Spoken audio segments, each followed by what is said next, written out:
supplies that I'm going to be using for this technique today. I've got a piece of foil card. This happens to be champagne, but you can use any colour of foil you happen to like. And I've cut this to 3.5 by 5 1/4. I'm going to mat that on a piece of basic black, and I've cut that to 3 3/4 by 5 1/2. And my card front in this case is some dapper denim, and I've cut that to 4 by 5 3/4. For the technique I need archival ink and Versamark. I did try this using Memento, it didn't end well, and I'll explain why when I get to it.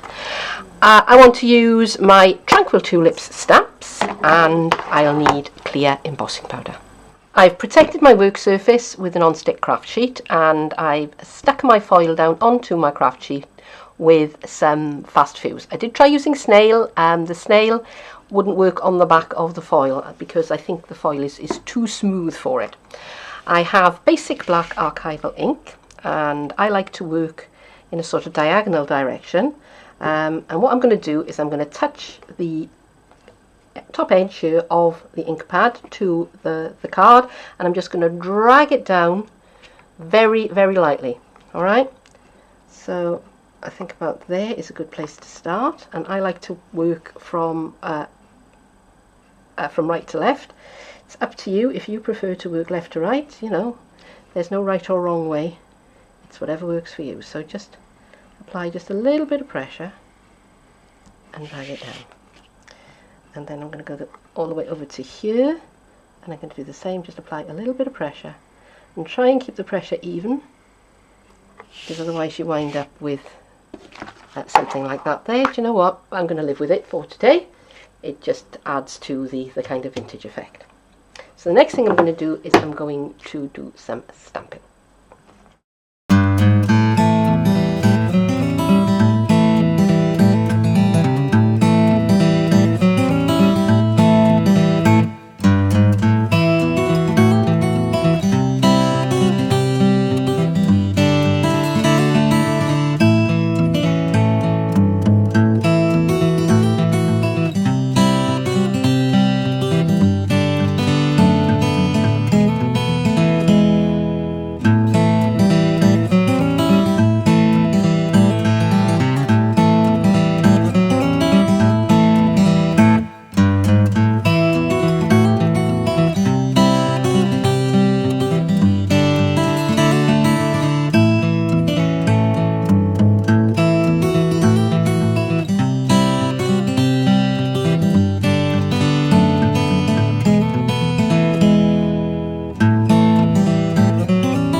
This next bit's very important, so don't miss it out. You need to make sure that the ink is absolutely bone dry. So I'm going to take my heat gun, which has 2 speeds, and I'm going to put it on the lower speed, which is for drying. I'm going to be using the higher speed a bit later on when I'm heat embossing, and I'm just going to thoroughly dry my piece of foil. So it's going to take a while. I'll see you in a bit. This next bit is why you want the card as dry as possible, and it's also why I don't recommend using Memento, because I did try it and I thought I had it dry, and I didn't, and it was just an awful mess. Okay, so what I'm going to do, I'm going to take my Versamark ink pad, which as you can see is well loved, and it's a bit stained at the ends there because that's where I was using it on top of the Memento, and I'm going to do the same thing that I did with the basic black, but I'm applying almost no pressure at all. I'm just letting the weight of the ink pad do the work for me, because I don't want this saturated. I just want kind of like a hit and miss sort of effect. So I'm just going to drag that down very, very lightly, putting no pressure on it at all. On the one side, I'm going to come over and I'm going to do the other side, and if your ink is not dry at this point, what will happen is that all that lovely stamping will get dragged down and it will just be nasty. Believe me, I know. So I'm going to cover that with clear embossing powder and tip all of that away. And what I should have is spaces where the powder has clung to the versemark and spaces where it hasn't. So I'm going to heat this and see what I get. If I haven't got enough, then I can always come back and apply a little bit more. Take that away just for now. And this time I'm going to have my embossing tool on the high speed.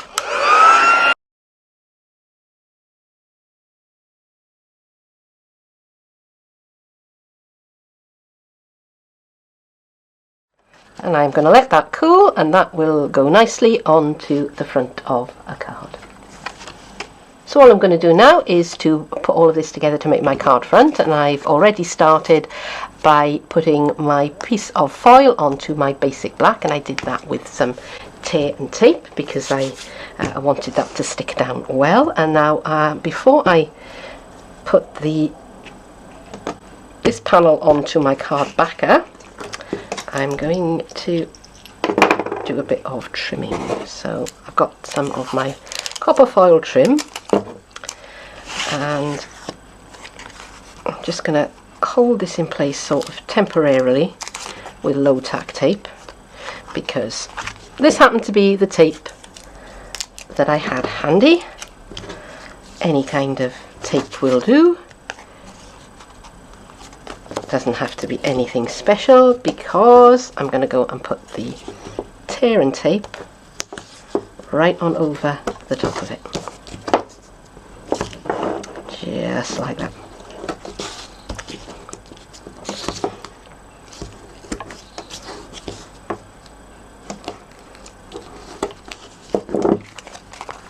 There we go. And I'm going to tie a fake knot so that it looks like I've taken two pieces of copper trim and tied them together onto the front of my card. Give that a little bit of a haircut. There we go. And I don't know what that is on my piercing tool, but whatever it is, I don't like it. So I'm just going to part remove the backing on the tear and tape.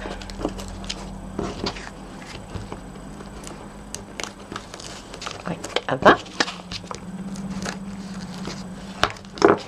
And this will give me a little bit of wiggle room when I'm lining this up with my card front, or what will be a card front.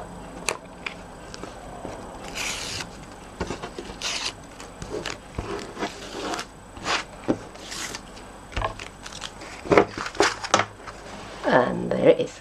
Hi everybody, it's Keren here from tuppencecoloured.co.uk, and thank you very, very much for joining me today. Today I've been playing with a technique that is absolutely super popular at the moment.